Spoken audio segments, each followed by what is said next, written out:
So when I finished studying, I walked out of the family business like, bye guys, see you never. Like, I always had a rebellious streak. You know, my dad always says, I started with nothing, I don't care if I'm left with nothing. Whereas I'll be inheriting, I sure as heck aren't double or nothing. You know, I got something to preserve. Yeah, I unfortunately suffered from very severe postpartum depression and anxiety. You know, it was something that I couldn't outperform. I couldn't outschedule. I couldn't out-organize it. I just had to accept it and face my own limits. So, welcome to the Significant Women podcast. I am your host, Georgia Barkell, and I explore how families build, steward and sustain wealth across generations through stories examining the culture, dynamics, choices and legacy of these families. In conversation with the women in significant families, I explore the roles of wealth creator, matriarch, next generation and inheritor within a layered family dynamic, highlighting insights we can all learn from. This podcast is for everyone in a family. I hope the story resonates with you, and I'd be grateful for any feedback, perspectives or referrals you may have. Please click the follow button and you can find all episodes at Kinexis, that's kinexis.au/Significant Women Podcast. This podcast is for general information only and does not constitute financial or professional advice. Today I'm with Dashelle Bailey, who is the third generation of the Smith family and their business, the Smithbridge Group, which was established in 1964 by her grandfather. The Smithbridge Group is a construction services and equipment hire company throughout Australia, New Zealand and the Pacific region with over 750 employees. Deshelle is a mother of two and a highly accomplished strategy and growth leader in the construction industry, both in the family business as well as founding her own business in this sector. Dashelle holds advisory board roles and runs the family office. Her story reflects the complexity of building a life and career alongside a multi-generational family enterprise, balancing work in and outside the family business in a male-dominated industry, finding her own identity amongst different perspectives on leadership, success, family and life, and the joy of becoming a mother, coupled with some serious health challenges.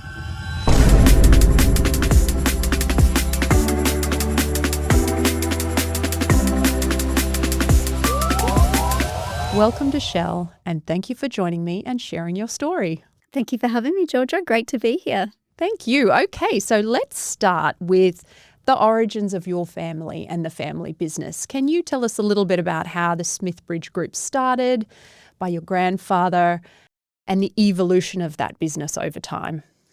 The Smithbridge Group was founded in 1964, as you mentioned, by my granddad and my grandmother in Rangiora in New Zealand. It started as just a couple of bits of equipment that my granddad would use to dig trenches and build drainage on the sides of roads and things like that. And he also had a concrete plant. So he actually started out in business with my grandmother's brother, and that relationship didn't last in a business sense. So he just took the gear and gave it a crack on his own and really quickly grew the business. So was able to win a lot of work with the local council there.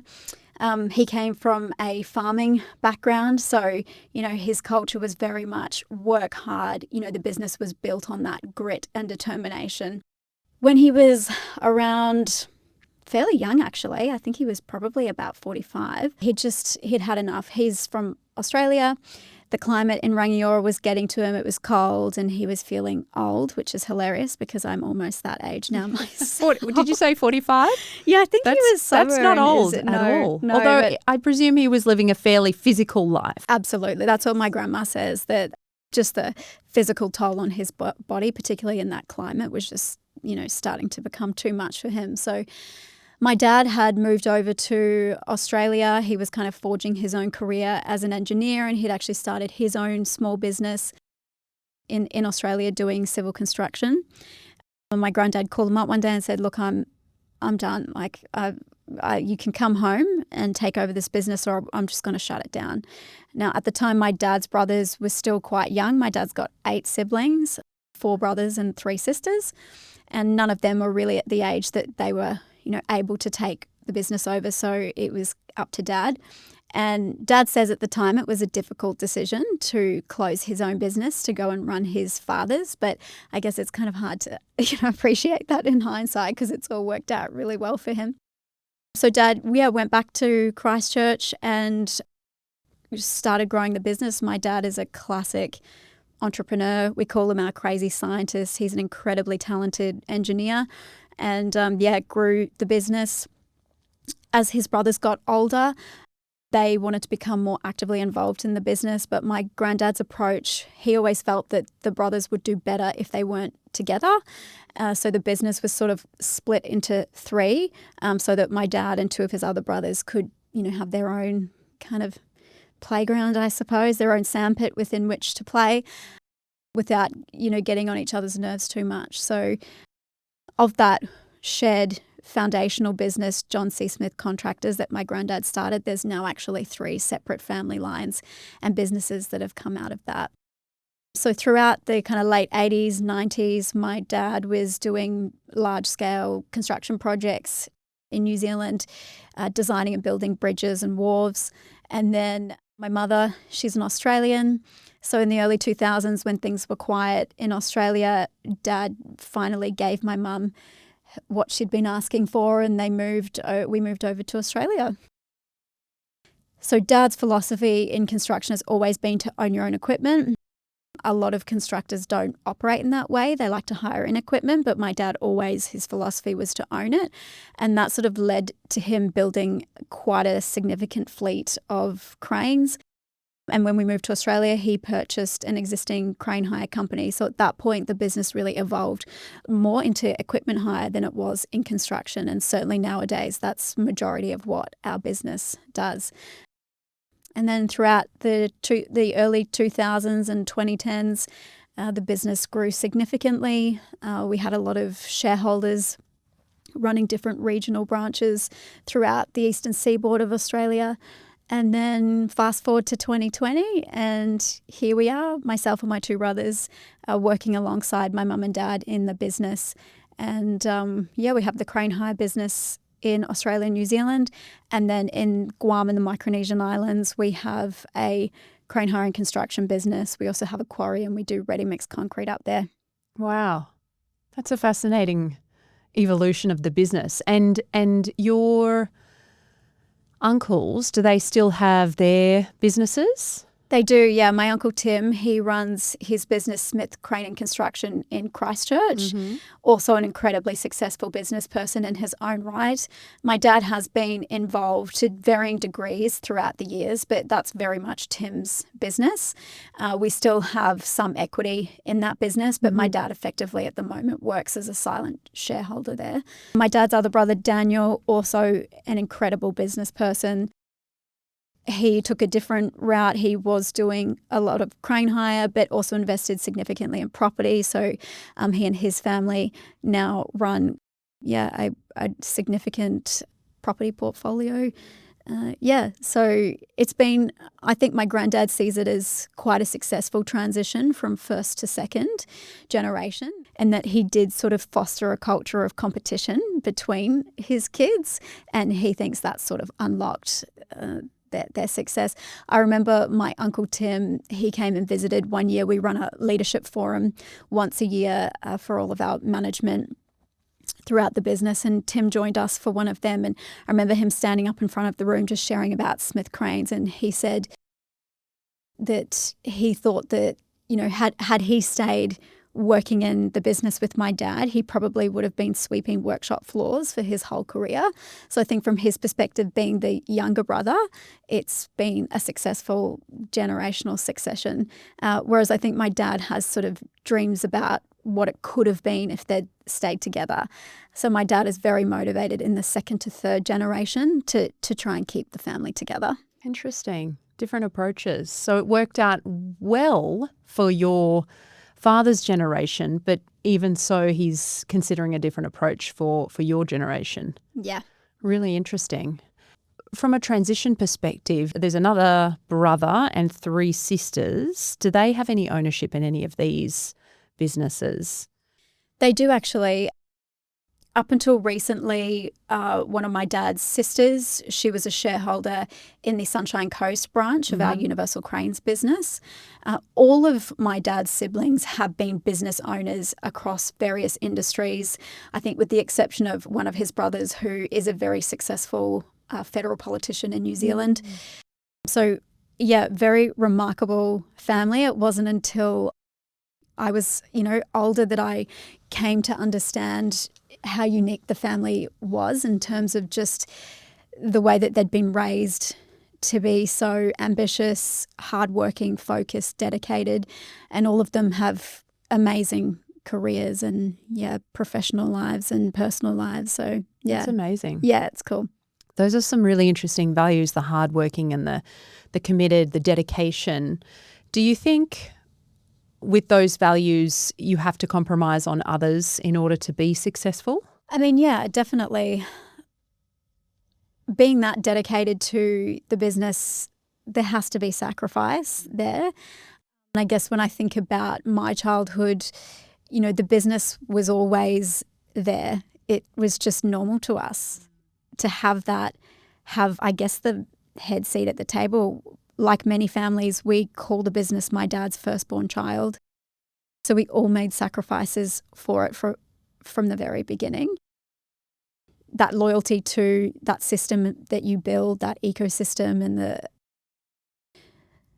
pressure that comes with that too. I didn't, in the early days, I didn't understand it as a privilege or, from a monetary or wealth sense. It was very much from a perspective of the pressure that it put my mum and dad under.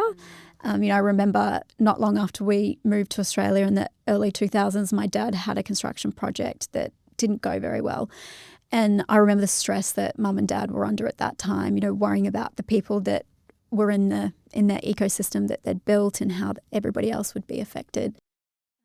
So, yeah, definitely you have to make sacrifices. And I guess, the sacrifice that we made was I didn't get to see my dad a lot as when I was growing up. Dad was always at work. But that was just normal for us. Yeah. And tell me, at what point did the business start to do really well? Or when did you realise that, this business is different from other businesses, let's say, that it's quite a successful business and you as a family are, in a very comfortable position? I didn't have any real concept of it as a child, to be honest. Like, I could just see that Dad worked a lot. I could see that both mum and dad were often very stressed about work. I knew that there were always a lot of people around. We had an extended family. There was always people around at parties, and we were at the yard and things like that. So, we had a lot of people who felt just connected to the family, but it didn't mean that much to me at the time. I didn't understand it as wealth or significance or status. It was just our normal. But yeah, as I mentioned, for me, the first understanding was really seeing them under pressure, when times were tough, when things weren't going well. Realizing like how they had other people that were dependent on employees them. Yeah. And yes. Yeah, and then I guess in terms of the family, like, we left New Zealand when I was 12, so I didn't really understand what the Smith family represented. But, later realised it was quite extraordinary, like those 8 siblings and what they'd done. And, you got 3 entrepreneurs in construction. There's almost all of them as business owners, one who's a successful politician. All of them have incredible stories. So, when I remember, I would have been probably in my late teens, maybe early 20s, there was a magazine in New Zealand that published a rich list, and it came across my dad's desk, and the Smith family had been included on that list. And the family was outraged. Everybody was trying to work out, how has this happened? It hadn't been approved by anyone. And I guess for me, that was the first external signal that other people saw the family differently to how we see ourselves. Yeah, that's interesting, isn't it? One of my other guests mentioned a similar sort of epiphany when their family name turned up in the newspaper and realised, oh, hang on, we're a little bit different from other people maybe. Yeah, interesting. Tell me then, I want to hear about your story, your childhood, your kind of journey through education and into work. You mentioned your childhood and, being kind of living inside the business and all the ups and downs that come with that. What are some of the core memories from your childhood? Well, I guess business has always been part of my world. Like, it wasn't a separate adult world. It was very much integrated in our childhood. So I always describe our dining table as my first boardroom table. The discussions around the dinner table were about strategic decisions. They were about managing risk. They were about employee issues. So being exposed to that from a very young age, it just becomes so inherently part of who you are. It's hard to define it or separate it out from yourself, I suppose. My core childhood memories, they're not the typical family holidays, beaches or camping trips. All of our family activity was around the business. So family holidays were trips to job sites. School holidays were spent at the yard. My brothers and I would be out climbing on formwork or running through big steel pipes or hanging out in the smoko room raiding the vending machine. Yeah, so from very early on, the business always had such a strong presence in my life. But that being said, I think, I started my education and then later my professional career in the lane that I thought was available to me. So, I grew up not just as a part of a family business. I was a girl in a family business in very much a male-dominated environment. So I subconsciously received the message throughout my childhood that, being female meant I was best suited to things like communications, people. And so it was never really a question for me. It was just kind of, I don't think that was done sort of with intention or maliciously. It was just the system within which I was raised. So, yeah, I guess that kind of naturally sent me down that path. I studied undergraduate marketing and postgraduate public relations. I started working in the family business probably before I was even legally meant to, I think around 13. Started doing photocopying and filing. I was then promoted to the dizzying heights of reception and data entry. And I kept working in the business all throughout my study. So, what an amazing gift to have a platform where I could earn money. During the university holidays, I was there 50 plus hours a week, just earning as much as I possibly could, wanting to save money to travel. Was it expected that you work in the business, or could you have taken another job at McDonald's, for instance? I did take other jobs. Yeah. So at the same time, I worked at Crazy Clark's Mm-hmm. and I did some work in fashion retail. So I would often do both at once. And I guess Yes. that's been a consistent pattern throughout my whole career, is kind of stepping in, stepping out of the family business, but it always being a constant. It's just a varying level of engagement with it. And that it was that way from the very beginning. I would typically have maybe 2 jobs running at the same time, sometimes at the family business, sometimes not. But I always got paid the best in the construction industry. Obviously, in Australia, we enjoy great pay. You get a little bit of an inflated pay in that industry. So, It was worthwhile working in the family business. Yeah, it was worthwhile. Can I ask a question about the dining table at home and also working in the business from 13 and going to those job sites for holidays? Did your parents intentionally include you in those parts of the business? For instance, when you were, at the dining table, did they talk about business while you were eating dinner, or did they sit there and invite you to come and listen to their discussion when you were on job sites for holidays? Did they did they explain what the project was or, introduce you to the key people? Did they intentionally do things to involve you, or was it all sort of subliminally absorbed through osmosis? I think mostly the latter. I think it was just so inherently part of our family life. I mean, mum and dad, anybody who's been in family business knows that sometimes there's very little else to talk about. It just takes up so much space. So I don't think that for the most part it was intentional. It was just, mum might be finishing off dinner on the odd occasion that dad was home in time for dinner.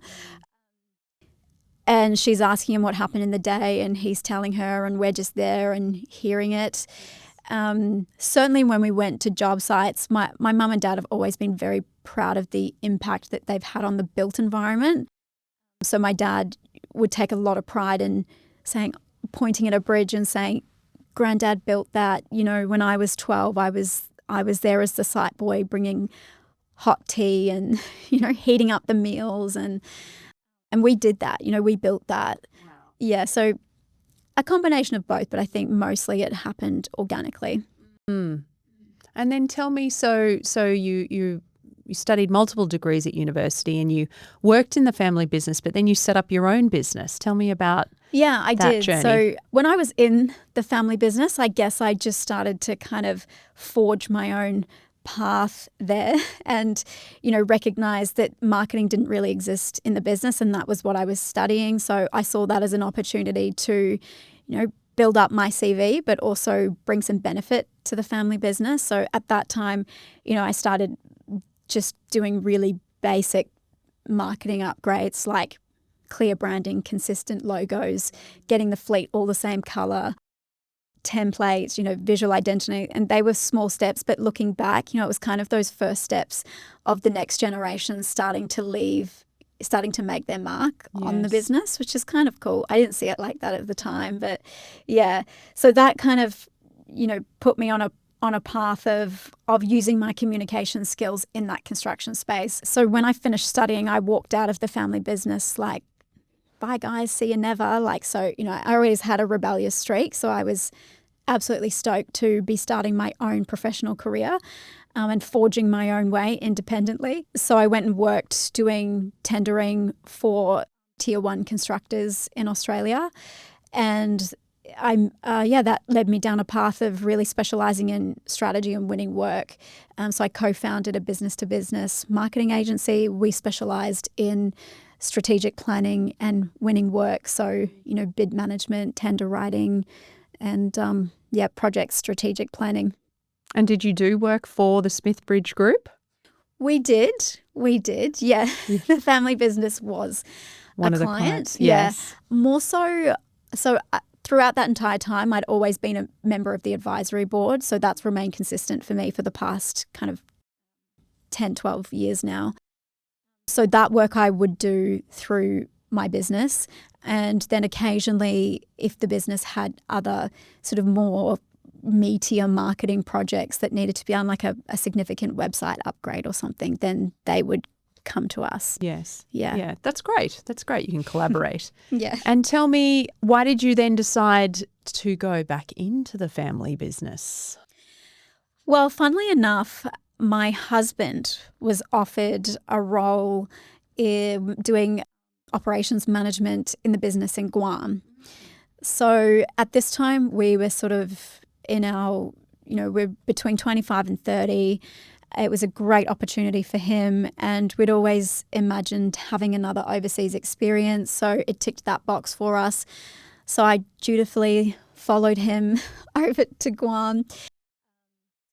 And yeah, he was working in the business for a few months. I was still running my business in Brisbane. This was pre-COVID, so we weren't as used to working online at that time, and it was becoming quite challenging. At the same time, I observed myself actually becoming quite envious of my husband, jealous that he was having such a positive experience in my family business. I kind of felt like he was cutting my lawns, and I got a bit of FOMO. Yeah. So I was also thinking about, I knew I wanted to have children, and thinking more long term about the timing of when if I was going to go back into the family business, when that would make the most sense. And I thought maybe having a crack before I had children, would have been good just to see if it was going to work or not. So yeah, all of those things just kind of lined up and I made the jump. I love that. And did you, what is the policy in your family around working in the business? Do you have to apply for a role that's being advertised? Do you have to meet the requirements, or is the space made for you? If you look at the family rules, certainly you apply for a job like anybody would. So a role comes up, you have to apply and meet the requirements of that role, and you may or may not be successful. I guess my position is slightly different in that my background being in communications, I've always kind of been on the frontier of expanding the family's, perception or the way that we do things in certain areas. So, it started off in the marketing and then it kind of grew later into that strategic planning, winning work, business improvement space. So for me, the role was created, but it was a genuine role that needed to be done. And we did recruit, when I went on maternity leave, we did recruit someone to steward that role while I was on maternity leave. So yeah, whereas for my brother Joe, he had to apply to be a dogman, which is the people who help, tie up a load on a crane. And he's taken his career, a very traditional career path in the crane industry, dogman to crane driver into dispatching, and now he's in operations management. So yeah, it is kind of different on a case-by-case basis, but the principle is definitely that family members, you need to be able to fulfill the requirements of the role and compete as an external candidate would compete. Well, it sounds like you and your brother have a lot to offer the business as well. It's not like a case of, I'm not saying there's a case of nepotism here where someone is just given a job and they really don't meet any requirements. There's you and your brother clearly add significant value to the business, so it's a win-win all round, really. Yeah, and I think we always say as well, Dad, he's almost harder on us than what he is on non-family members. So the expectation is very, very high. Yes. And how does you were saying before your dad is really focused on keeping you and your brother as the next generation together in the business.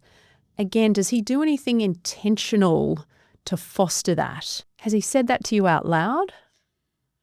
Or he hasn't said it in the sense of, because it's interesting, you've almost got two things happening in parallel. So on the one hand, he's very motivated to see it held together. But it's not like he's really doing that from a perspective of like ensuring that we have sustainable, healthy, well-rounded relationships. Yes. Dad made a very conscious choice to invest in succession planning. So the business had a very difficult time in around 2015, 2016. And at that time, I think it gave Dad a bit of a shock and he thought, okay, I really need to make sure that this is something that's sustainable and can last beyond me. So he's really invested a lot of time and money into working with excellent advisors to help us kind of plan for this. So that's probably how he is doing that. He's making sure we're equipped with the right information, the right frameworks, the right people to support us to do it, even though it's often very uncomfortable for him. Because it's giving up the idea of control or direction of the business and really mitigating that key person risk, which is real and significant, and that's one of the outcomes of what he's trying to achieve. But it's hard, isn't it, personally, to give that up? Yeah. So talk me through. I want to come back on one of the things you said before, but let's keep going down that path.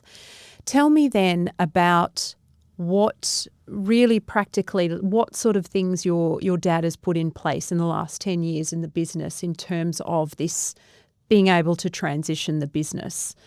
For anyone listening who's thinking, God, how do we do this? You've talked about advisors, you talked about structures. How is he transferring his knowledge? How practically is he doing that? So we have set up a governance and management framework that attempts to separate the family from the business. So Dad being a second generation entrepreneur, to him, it was all one bucket. He and the business and him and Mum, it was all just together in one ecosystem. What we've done is implement a family council. So at the moment, it's Mum, Dad, myself and my two brothers are members of that family council. We then have the advisory board, and we have some family representation on that advisory board, including myself and one of my brothers and my dad. And then we have our management team. So designing that structure so that you can start to build independent, transparent decision-making through the advisory board, and then engage with the family as required. So the framework includes a delegation of authority. Certain activities need to be run past the family once it's been given advisory board support, and then keeping the family informed, and then keeping the family, appropriately engaged with the business. So there's that structure. We were assisted by great advisors to put that in place, and the documentation that goes with that. So things like family rules, our delegation of authority. Yeah. And do you find that those documents, they are upheld? Because one of the things I see when working with families sometimes is that there will be a really lovely, beautiful family constitution in place, or a charter for an advisory board, or whatever it might be. But in reality, that's not followed, or whoever it might be who is leading that discussion and that group and that room can overrule decisions, or can, make changes to how they operate. Do you find that the structures and the documents that are in place and the processes work effectively, or there are some challenges around it? There's certainly some challenges, but I don't think we're unique in that regard. No, you're definitely not. You're definitely not. I mean, it's a journey, right? And I think we're still in the process of working out how to find the balance between the right level of governance and transparency for a business of the profile that it has now grown to be, versus the agility and responsiveness that you can have as a business that's founded and run by an entrepreneur. So you don't want that entrepreneurial spirit to be suffocated, but it does need to be stewarded. The business needs to be stewarded appropriately. So look, as I said, we're still on that journey. I think for us, you often hear of families leaving these succession conversations too late. But I think for us, we maybe embarked on the journey too early. So rather than the conversations being about handover, it's about, okay, how do we coexist in this ecosystem together for probably an extended period of time? When you have those just inherent differences in values between the two generations, I mean, your very role and your very purpose in the business is so different between generations, whether it's first, second, third. My dad always says, I started with nothing. I don't care if I'm left with nothing. He's very like a double or nothing kind of guy. Whereas I'll be inheriting something that he and my mother and my grandparents built. So I sure as heck aren't double or nothing. I got something to preserve. And I do that out of respect for what my parents and grandparents have achieved. So, you often have these, I suppose, competing agendas or underlying objectives where Dad, he has a desire. There's certain things he wants to do. He wants to have fun. And then myself and my brothers are over here thinking about preservation or about, risk management, all these things that Dad's always thought about between his two ears, while lying on the pillow at night and looking at us going, I mean, of course I've thought about that. But yeah, just coming at it from a different perspective.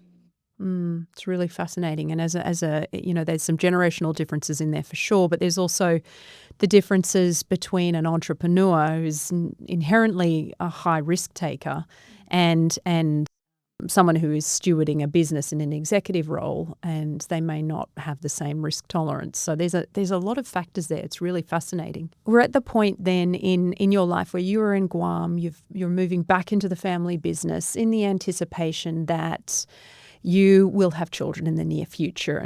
And so can you take me through your thoughts about becoming a mother up until that point, the realities of being a mother, but also the difficult health situation you went through after that as well, and how you handled that?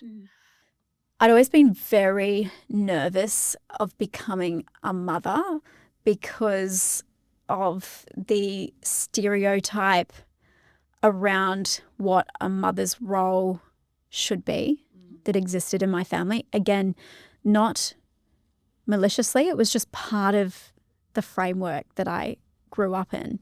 So it kind of put it off.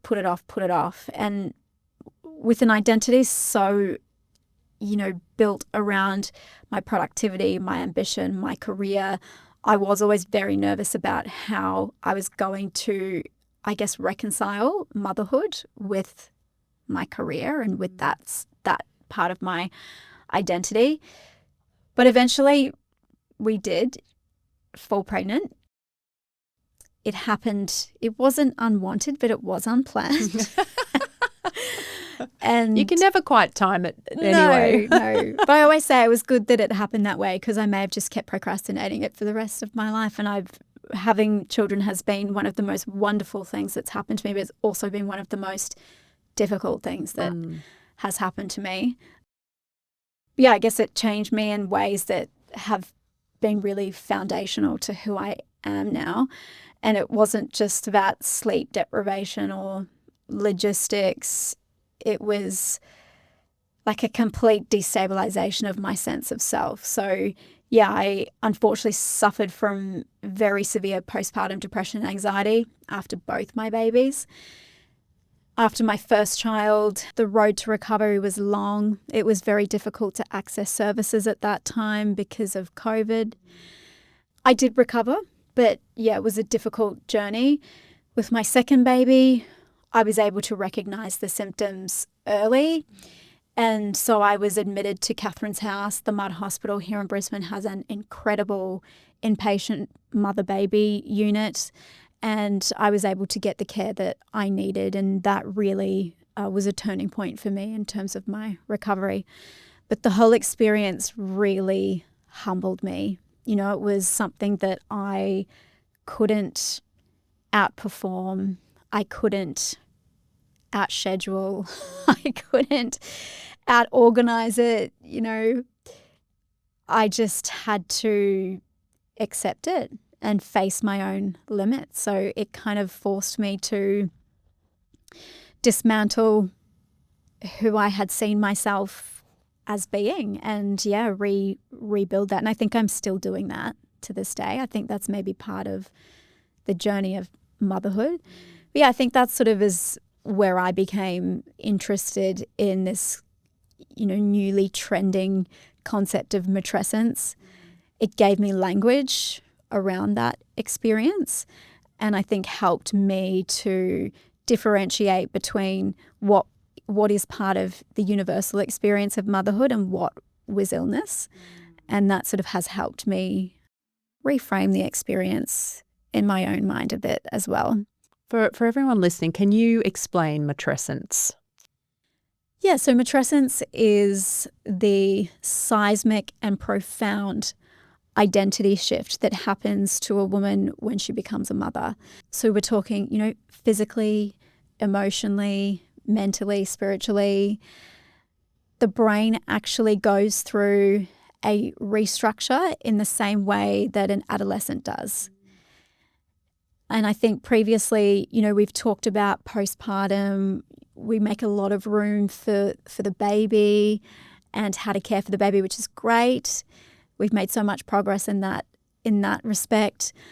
But I think we're just now starting to really grasp the concept of what the motherhood journey actually does to a woman and how much it just changes you and your whole perspective on yourself, on the world.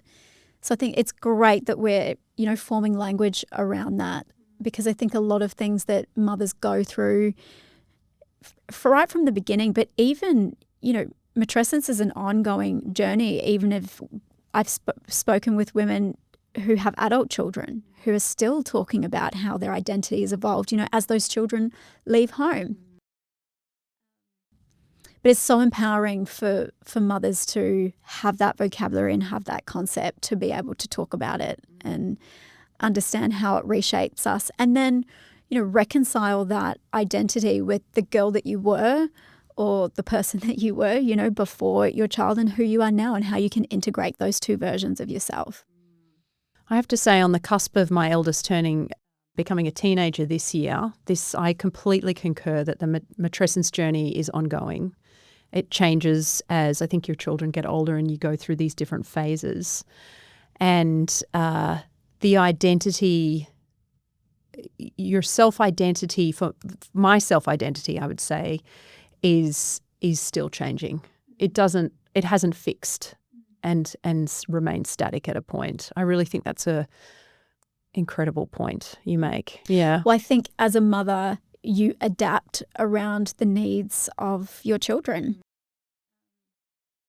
And I guess, relating that back to family business, when I look at the women in my family, certainly my mother and my grandmother, that's been their journey, is, evolving themselves around the needs of that ecosystem. And then I think nowadays we have the privilege of the language to then translate that into what does this mean for me and my identity. And that's a real privilege. We often talk about, I guess in this generation, the generation that are still running or have started the business, it tends to be the father or the man in the family. And oftentimes the women are there in such an incredible supporting role that never really gets addressed or recognised. And so I want to hear about your mum and what incredible impact she's had on your life.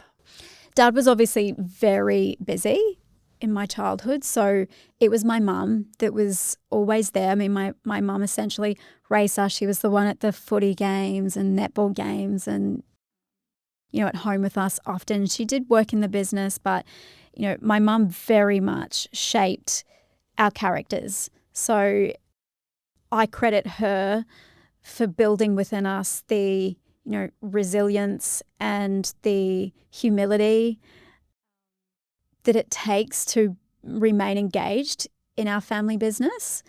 Yeah, she raised us to be grounded and loyal to each other.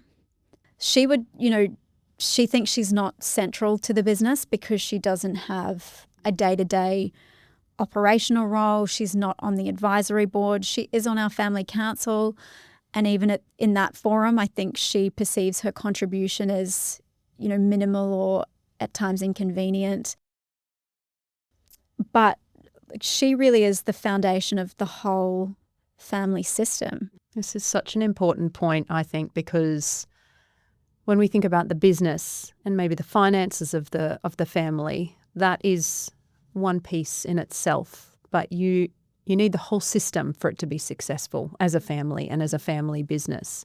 And this often comes from the mothers or the grandmothers or the females in the family because they instill those sort of non-financial values in us all. So can you tell me? Yeah, I think historically women have held roles of influence without formal authority. I think, my mother's contribution has been, relational, sometimes emotive, cultural, sometimes operational, but it's often that invisible, behind the scenes work. And I think we need to do a better job of recognizing that. Absolutely. I mean, certainly my family, we do, but I think generally speaking as a society, we do as well. I think what a lot of women have done is actually shape the conditions that enable a family business to succeed across generations. 100%. They've designed and built that architecture that builds a strong family system. Things that I mentioned, like the resilience, the loyalty, the sibling relationships. I mean, those without the family relationships, there is no family business. So you've got to protect them with your life. And yeah, that's something that my mum has always instilled in us, is make difficult decisions to preserve those relationships. For example, my decision to leave my operational role and step into just the governance and advisory board, the family office and advisory board role, part of that was about preserving relationships. It wasn't an easy decision to make. But yeah, I think Mum's always said to us, you said to me, your brothers are the most important. Almost like put family first. Mm-hmm. Yeah, that's a really interesting... raising 3 children of my own, I often think about how I can ensure they will remain friends as adults, because that's not always a given. And that is a really interesting idea, that the decisions you make, your family is always at the forefront of those decisions. And sometimes they're hard, as you said, but they're for the greater good of the family. Tell me about the family office. This is always a really interesting topic. How did your family decide to put some structure around this? How did you go about doing it? And what's the mission of the family office? Is it just to invest the family wealth? Is there philanthropy? What sort of things do you do? Well, I guess you've kind of got me at a time where we are still working that out. So we're very much a work in progress in that regard. But our intention was to build structure around the family assets, the ownership responsibility, and the long-term family planning. It was kind of a significant paradigm shift for my dad to sort of wrap his head around these separate buckets. So, we talk about it in very engineering-like terms within my family business of, this is the business bucket, this is the family bucket, this is your personal bucket. And it was an evolution of that concept. So starting to build a framework and a structure around that. I think the underlying objective of our family office is around stewardship. Stewardship is one of our family values. And that's stewardship of, our property, our investments, its governance, family alignment, philanthropy, risk, and next generation preparation. And how do you do the next gen preparation? Is there a formal system around that? Are there, is there education that you undertake or processes that you go through?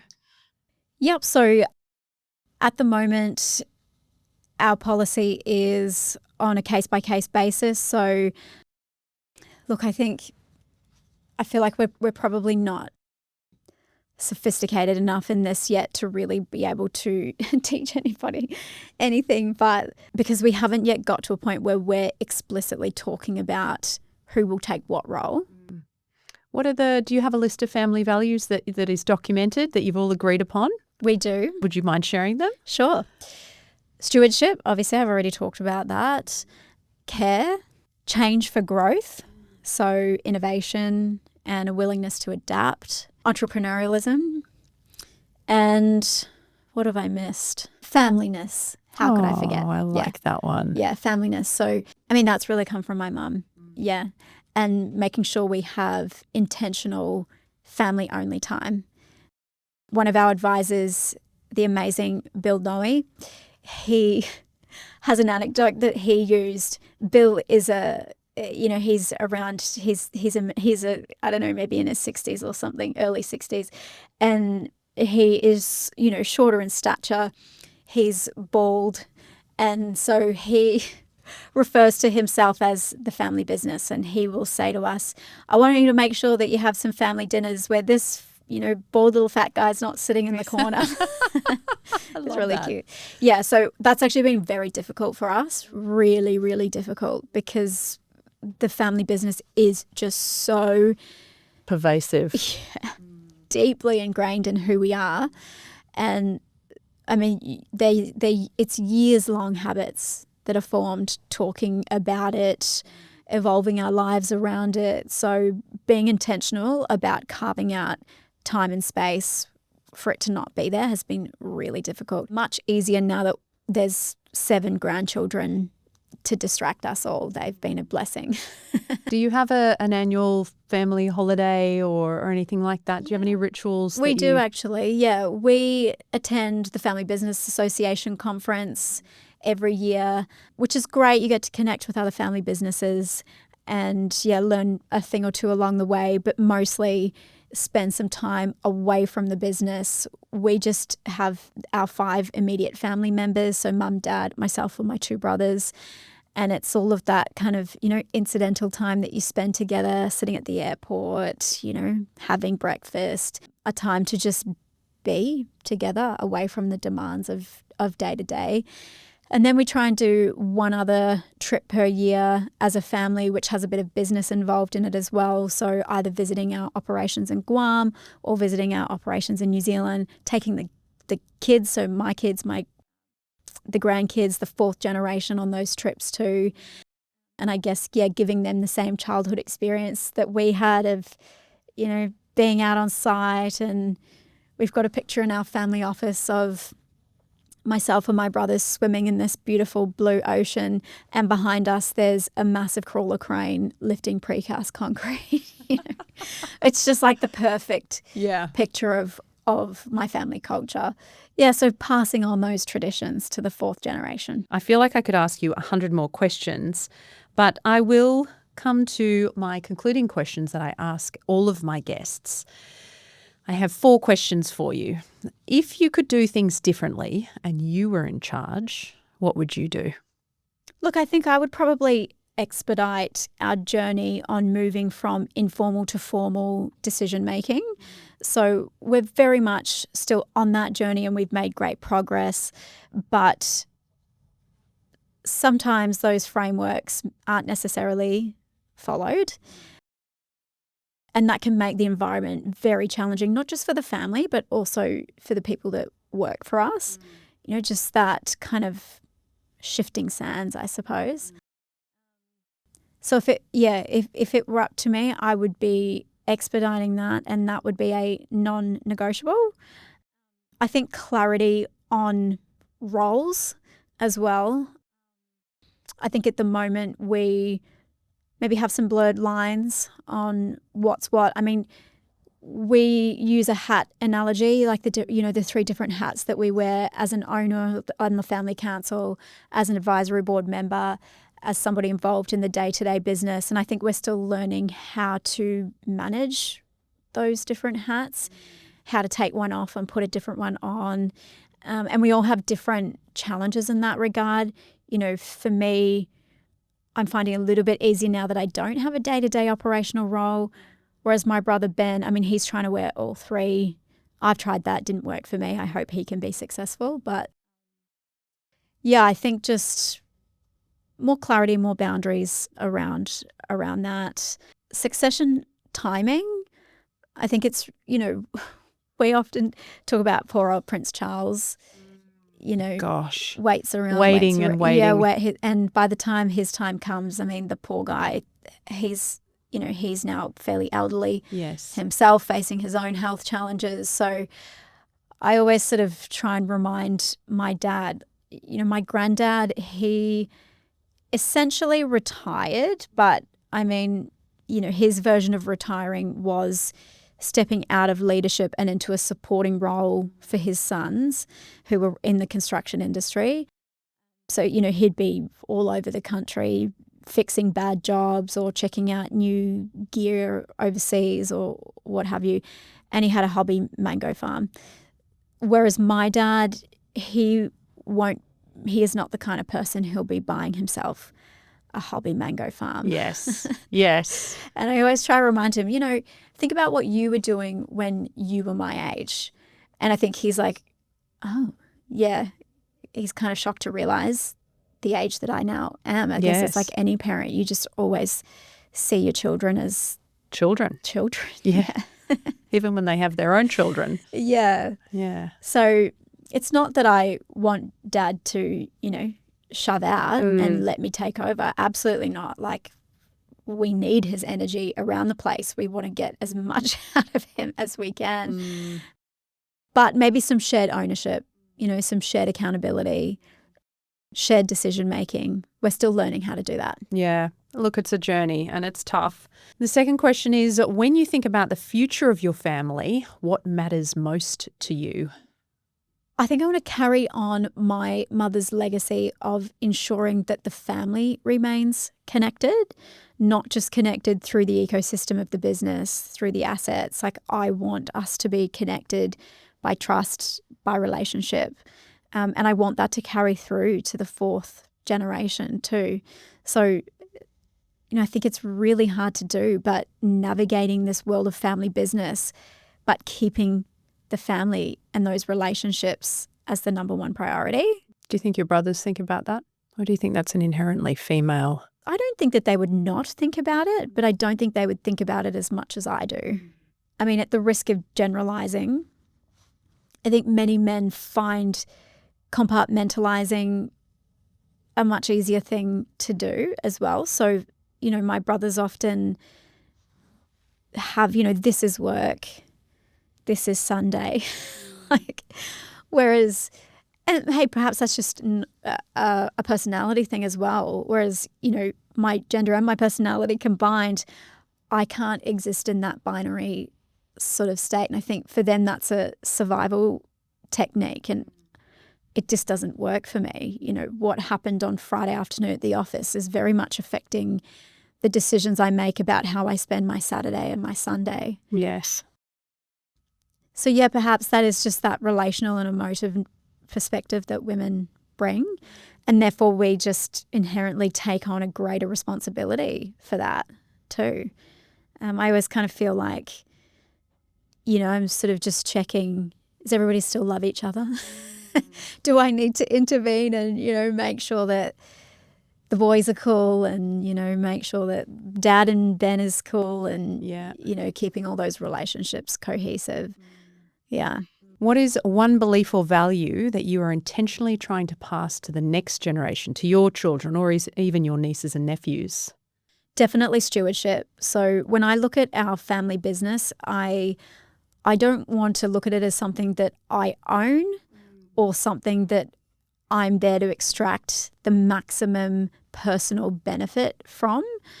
To me, it's a legacy, and I have a duty and a responsibility and a will to protect that and, carry it, pass the baton on to the next generation. And that will certainly be how I'm raising my children to look at this kind of ecosystem and, platform and network that my grandparents, my parents, and hopefully myself and my brothers continue to build. It's not something that you own. Yes, it's a huge part of our identity and it's a part of our family's purpose. But at the end of the day, you're just holding the baton while it's your turn. And you want to make sure that whatever it is that you're passing on to the next generation is worth it. Do you think sometimes the value of stewardship is held in contradiction to the value of growth and risk-taking? I think stewardship, a big part of it is about taking risks. It is about growing. I mean, if you're not growing, you're going backwards. So it's about taking risk, but taking mitigated risk, taking considered risk, and ensuring that you're future-proofing the business, that you're ensuring that your decision's going to make the business more sustainable and not less. Okay, final question now. This is actually from my previous guest who didn't know you were coming on next. So it's a general question. And her question is, how do you get into an abundance mindset?